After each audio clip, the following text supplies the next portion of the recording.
This is a case that left even a seasoned judge stunned. Alabama chiropractor Brian Mann has been sentenced to life in prison for attempting to murder his wife by poisoning her with lead, disguised as daily supplements. The evidence was chilling, but what truly shocked the courtroom was Mann's disturbing behavior during trial. And what the judge said at sentencing, you won't believe it. Welcome to Sidebar, presented by Law&Crime. I'm Jesse Weber. Life in prison. That is the sentence. That is the fate for the former Alabama chiropractor Brian Mann, who was convicted back in June of attempted murder of his wife, Hannah Mann. He tried to poison her with lead. Back in January of 2022, when she was admitted to the hospital with abdominal pain, the staff concluded she'd ingested a lot of lead over an extended period of time. This was no accident. And while she was recovering in the hospital for months, it turns out Brian was the one who put her there.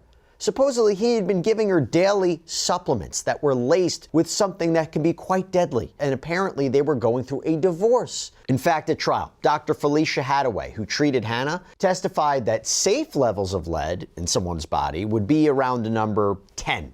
Hannah tested in the 80s. Hartselle Police Chief Alan McGeough said, quote, "She had been there for a few days prior to them contacting us. The Department of Human Resources immediately told us that Brian was a suspect. I don't want to walk into a case with just tunnel vision, so we talked with everyone involved, and Brian was always on the forefront." And the chief indicated that while Brian initially was helping with the investigation, he soon lawyered up, would only have his attorney speak for him with police. Quote, "To me, that's a pretty red flag when we're trying to figure out what's wrong with your wife and you're not giving us all the information you can to help us." The lead that was in her colon was very pronounced. It is something you can say tangibly is there. It shows 100% that this stuff was ingested, that it was in her body. It looked like glitter on the x-ray. And referencing the supplements and the vitamins that Hannah took, the chief, who was shocked, by the way, said he stood there while she took them. So all that together just points more and more towards him. By the way, a contractor apparently tipped off police that he believed Mann got the lead during a construction project that was being performed at Mann's office. They were fortifying the x-ray rooms with lead, and apparently he left this extra remaining lead with Mann. So, you know what was also a big piece of evidence, by the way? The fact that there wasn't lead in the house, that it wasn't in the system of their kids. So again, we're not talking about accidental exposure or something that everybody was being poisoned with. It was argued, and this is an important point too, that Brian, in order to cast off suspicion, tried to poison himself. Get this, he goes to the Decatur Morgan Hospital saying, "Hey, I did an x-ray on myself at my clinic and I saw something in my stomach." Problem is, prosecutors said when looking at the x-rays, it was determined that the lead in his system had only been ingested a few hours before. Oh, and for a first scan for him, when he was told that he would need a second scan, a nurse reportedly said that Brian became very nervous, thought he may leave.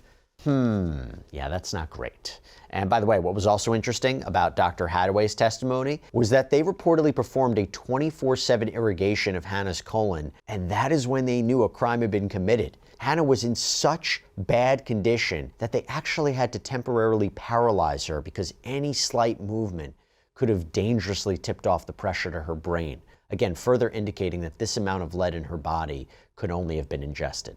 Oh, and it sure didn't help that Brian apparently took out life insurance policies on his wife worth over $1 million, including just days before Hannah was rushed to the hospital. You know what we call that? We call that financial motive.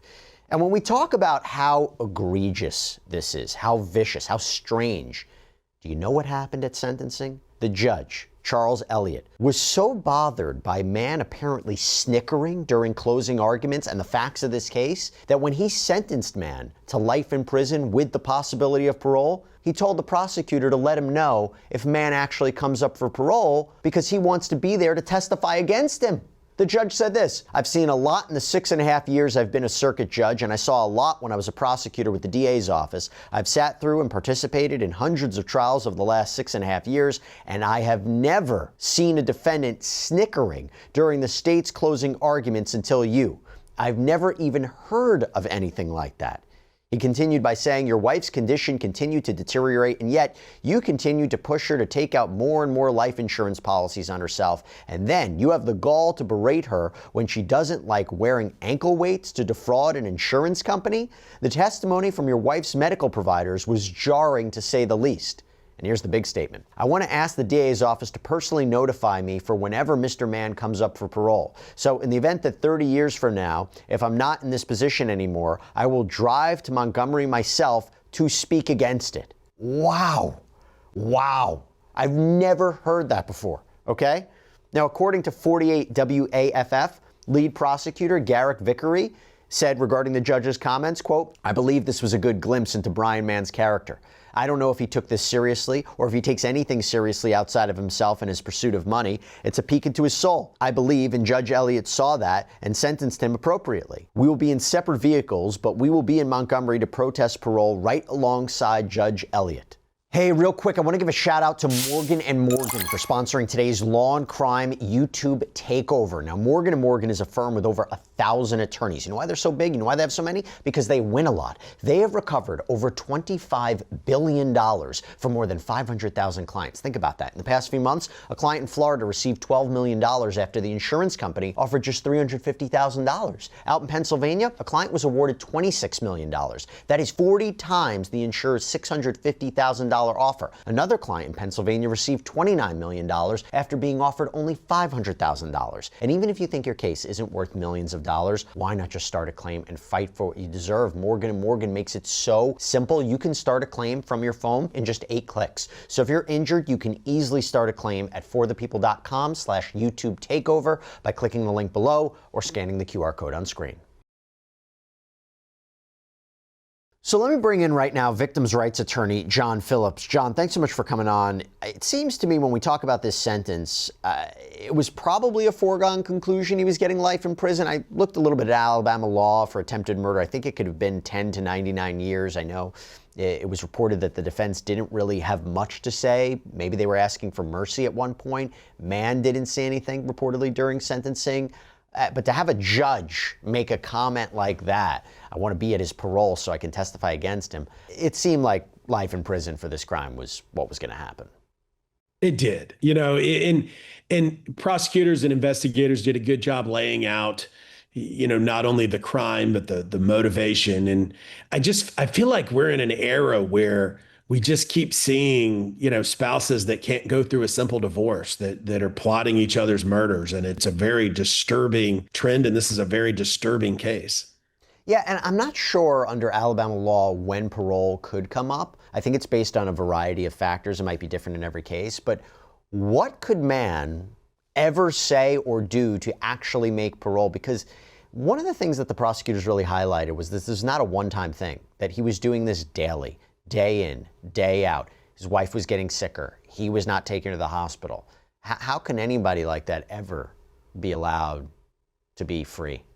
Exactly. Like it's the way that it was described is it was almost a daily premeditation, you know, like day upon day upon day upon day, you know, not just the one we think about where somebody draws up a map of how they're going to kill somebody. This is, you know, without mercy too, you know, seeing your wife, you know, suffer, and lead poisoning as we know is just one of those things that people talk about that's just so, you know, such a horrible way to go. So. And thankfully she was saved, although she's got a long road to recovery through this. Right. John, were you surprised by the verdict in this case? Because according to the Hartzell Inquirer, Mann's defense argued that the evidence in this case was collected improperly. You know, according to this local newspaper, Mann's defense pushed back on how evidence was collected in the case, and they tried to block it from coming into trial. There was a claim that police had actually extracted lead from Hannah's urine in the parking lot of the police station using a bucket. This is according to WAAY. You had Mann's defense attorney, Chad Morgan, say, I didn't think that they proved that there was an overt act on his part by any means, anywhere, by any kind of evidence. So were you surprised by the verdict? Yeah, there was a lot of pretrial stuff that happened that, I mean, I wasn't surprised by the verdict, you know, kind of how we got there. The thing to know about this part of Alabama is it's very small. You know, everybody kind of knows everybody.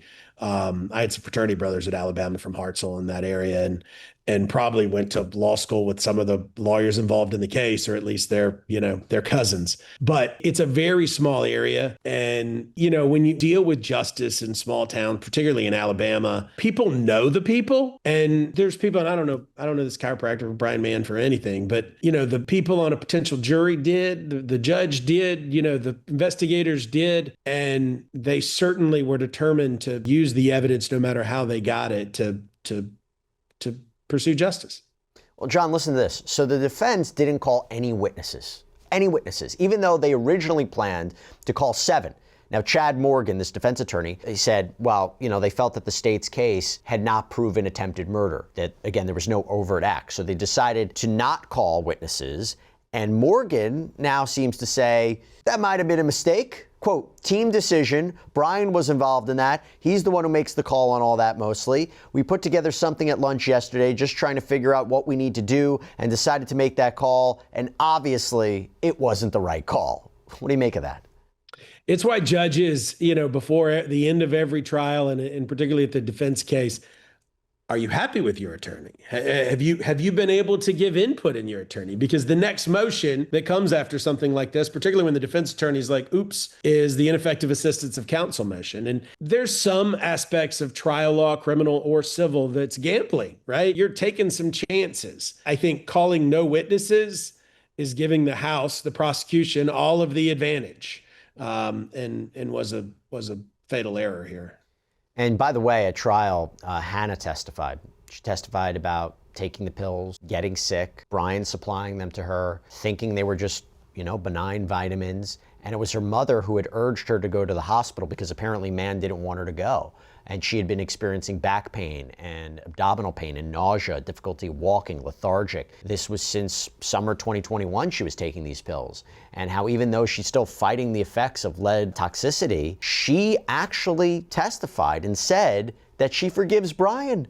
I've forgiven him, and I just wish that he could change someday to change his ways, for his family and children. That's incredible. That's remarkable. It is remarkable. And again, growing up in Alabama, there's just something sweet tea, something sweet tea about Alabama. We try to forgive everybody. I now live in Florida and I'm not quite as forgiving as I used to be, but try.